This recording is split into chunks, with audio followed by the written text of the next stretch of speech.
नमस्कार सभी को, एक बार फिर से स्वागत है। एक और नए वीडियो में हम पढ़ रहे हैं पतंजलि योग सूत्र।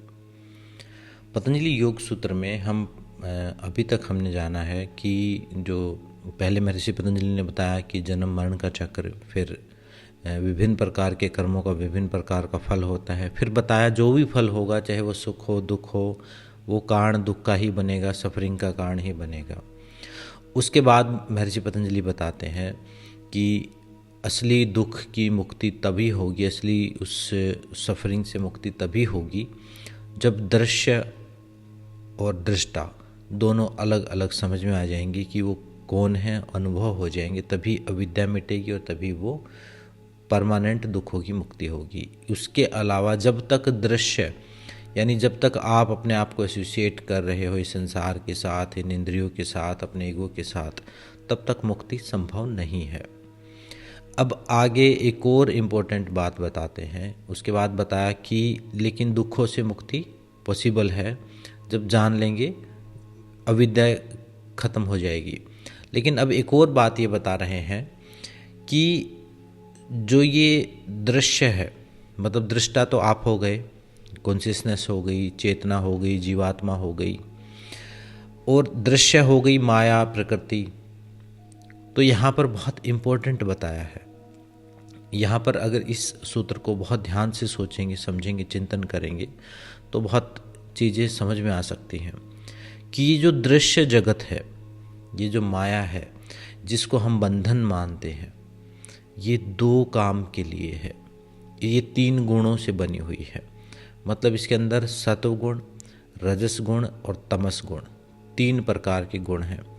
सत्व गुण को कहा है प्रकाशमान, मतलब जो प्रकाश, जो जिससे अवेयरनेस है, जो जागरूकता है, वो सत्व गुण है। जब हम किसी चीज़ को जानते हैं, इसलिए सात्विक होने पर ज़्यादा ध्यान दिया जाता है। जो चीज़ें हमें सात्विक करती हैं, जो चीज़ें, जो दिनचर्या सात्विक करती है, जो भोजन सात्विक है, क्योंकि सत्व गुण जो है प्रकाश है, उसी में सब दिखाई देता है, वो लाइटनेस है, वहाँ पर चीज़ें समझ में आती हैं। और रजस गुण जो है उसकी प्रकृति बताई है गति, वो गतिमान है, वो मूवमेंट है। जीवन में जितनी भी मूवमेंट हो रही है, जितनी भी फ्लक्चुएशंस हैं, वो रजस तत्व है। ये तीनों तत्व आप समझो, इनमें कोई अच्छा बुरा गलत सही नहीं समझो। प्रकाश है, मूवमेंट है। जैसे मान लो आप जीवन में आगे बढ़ रहे हो, आप रोड पे भी आगे बढ़ रहे हो, तो पहले प्रकाश चाहिएगा जिससे रास्ता दिखे, फिर मूवमेंट चाहिएगा, यानी फ्यूल चाहिएगा, जिसमें जो गति होगी तभी तो आप आगे बढ़ोगे। तो रजस भी, जैसे हमारे ऋषि मुनियों ने बताया कि भगवान विष्णु जो है पालन पोषण करते हैं, वो राजसिक गुण जो है, वो रजस जो गुण है, वो भगवान विष्णु वाला गुण है। और सत्व गुण जो है वो ज्ञान का गुण है, वो ब्रह्मा का गुण है, वो प्रकाश का गुण है, वो विद्या का गुण है। और उसके बाद बताया है कि जो तमस है, तीसरा तत्व है तमस। तमस को बताया है स्टेबिलिटी, स्थिरता, भारीपन, ठहराव। तो ये तीनों गुण जो हैं, तीनों का की अपनी अपनी खासियत है। अब ये खासियत होने की वजह, जो जो इनकी खास बात है, वो तीनों तालमेल में जब चलते हैं तो वही प्रकृति है। इन्हीं तीनों गुणों को आप इलेक्ट्रॉन, न्यूट्रॉन, प्रोटॉन भी समझ सकते हैं मॉडर्न साइंस के हिसाब से। तो ये तीनों गुण जो हैं, अब पूरी प्रकृति, पूरा दृश्य जो है, दृश्य के बारे में बता रहे हैं अगले सूत्र में। ये पूरा दृश्य जो है वो इन तीन गुणों से बना हुआ है। और इसका ये दृश्य ऐसा नहीं है, क्यों बना हुआ है? कई बार हम समझ सकते हैं कि इसका मतलब हमें उलझाया जा रहा है, जैसे कोई हम मुक्त होना चाहते लेकिन कोई मुक्त होने नहीं देना चाहता। नहीं, ऐसा नहीं है। कोई हमें बांध नहीं रहा है, कोई भी, प्रकृति में कोई ऐसा तत्व नहीं जो आपको बांध रहा है। महर्षि पतंजलि कहते हैं कि जो तीनों गुणों से बना जो दृश्य है, इसके दो काम हैं। एक तो आपको भोग देना, भोग मतलब अनुभव देना, एक्सपीरियंस देना। जो आप अपने जीवन में जो भी सात्विक, राजसिक, तामसिक जो भी आप कर्म करते हो, तो उससे आपको अनुभव प्राप्त होता है। आपको अनुभव होता है संसार का, सृष्टि का, प्रकृति का, माया का। पहला काम है दृश्य का अनुभव देना। और दूसरा काम है दृश्य का मुक्ति देना, मतलब अपवर्ग देना। भोग और अपवर्ग जो है इस दृश्य का के दो काम बताए हैं। मतलब यही प्रकृति आपको पहले भोग देती है, अनुभव देती है, विभिन्न प्रकार के एक्सपीरियंस देती है, और वही प्रकृति फिर मुक्त होने में भी मदद करती है। इसी प्रकृति के द्वारा आप मुक्त भी होंगे। फिर इसी प्रकृति को फिर हमारे शास्त्रों में, पुराणों में माँ कहा है, शक्ति कहा है, आदि शक्ति कहा है। यही शक्ति माँ की तरह क्यों है, और माँ के साथ इस पूरी शक्ति का, इस पूरे दृश्य का के गुण मिलते हैं।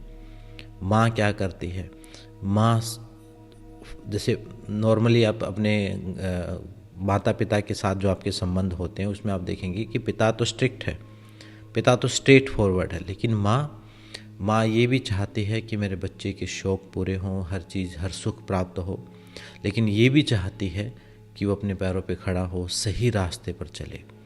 तो ये जो ठीक जो माँ के अंदर गुण हैं, वही इस प्रकृति के अंदर, इस दृश्य जगत के अंदर भी यही दोनों गुण हैं। तो इसके प्रति नेगेटिव एटीट्यूड रखने की ज़रूरत नहीं है कि ये गलत है या इसको छोड़ना है या ये कोई बंधन है। नहीं, ये अनुभव है और अनुभव के बाद मुक्ति है। एक सिंपल सी चीज़ है और यही इसका उद्देश्य भी है। मतलब प्रकृति का उद्देश्य आपको बांधना नहीं है, प्रकृति का उद्देश्य आपको अनुभव दे के मुक्ति देना है।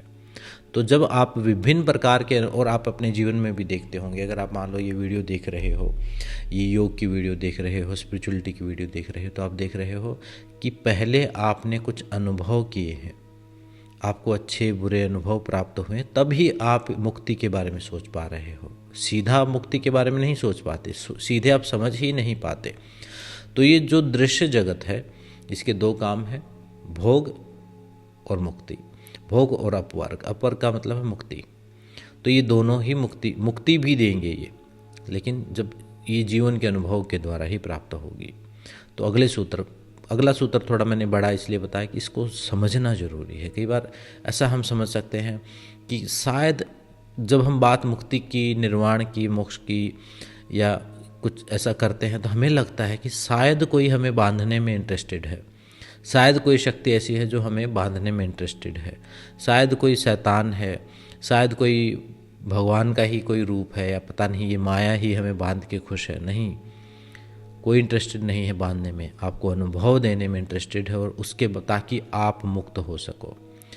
तो अल्टीमेटली जो ये ज्ञान है, जो ये पूरी सृष्टि का जो कानून है, ये पूरी सृष्टि के जो नियम हैं, बहुत ध्यान से चिंतन मनन करोगे तो आप देखोगे कि ये आपको खींच के अपनी तरफ लेके जा रहे हैं। ये आपसे खुद से दूर नहीं लेके जा रहे हैं, ये अपनी तरफ लेके जा रहे हैं। जितने भी आपके अच्छे बुरे अनुभव हुए हैं वो आपको अपनी तरफ लेके जाने का काम कर रहे हैं, ना कि आपको दुखी करने का। हो सकता है आपको अनईजी फील हो रहा हो, जैसे एक छोटा बच्चा स्कूल में जाके पढ़ाई करता है, पढ़ाई उसके लिए अच्छी है लेकिन उसको अच्छा थोड़ा लगता है, तो ठीक है, आपको चाहे वो डिस्कम्फर्ट, चाहे वो दुख कष्ट की तरह नज़र आ रहा हो, आपको लग रहा हो कि संसार में कुछ नहीं रखा है, सब दुख है, लेकिन ये दुख होना ही सुख है। अगर ये दुख नहीं होता तो आप सुख को कभी नहीं जान पाते। अगर आपको सारे ही सुख दे दिए जाए तो आप कभी मुक्ति के बारे में, कभी मोक्ष के बारे में, कभी निर्वाण के बारे में आप सोचेंगे ही नहीं। कभी अपने असली स्वरूप को जानने की भी बात कि आप क्यों सोचेंगे।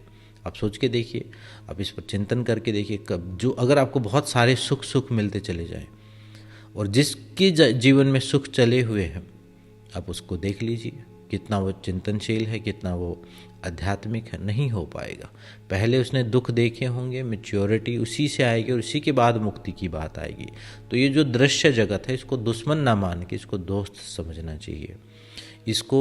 इस पर सपोर्ट आपकी सहयोग के लिए है, ये आत्मा की, ताकि आप अपने असली स्वरूप को जान सको। इसलिए ये ऐसी प्रकृति दुख रूप प्रोग्राम की गई है। अगर ये प्रकृति सुख रूप प्रोग्राम की गई होती तो कभी कोई भी मुक्त नहीं हो पाता। ये दुख रूप, इसका अल्टीमेट मकसद अल्टीमेटली दुख तक क्यों पहुंचते हैं, ताकि हम इससे अलग हो सकें, ताकि इससे मुक्त हो सके। यही विभिन्न प्रकार के शास्त्रों में, विभिन्न पुराणों में कथा कहानियों के रूप में, पात्र के रूप में वही चीज़ समझा दी गई है, जहाँ महर्षि पतंजलि बिल्कुल कोर, एकदम प्योर नॉलेज के रूप में साइंटिफिक तरीके से समझा रहे हैं। यहाँ किसी कोई इमेजिनेशन, कोई कल्पना की बात नहीं, यहाँ समझ की, प्योर साइकोलॉजी की बात है। तो इसलिए सब कुछ दुख है, क्यों, ताकि आपको मुक्ति और भोग, अनुभव दिया जा सके। तो इस सूत्र में इतना ही, मिलते नेक्स्ट वीडियो में। सबका धन्यवाद, सबको नमस्ते।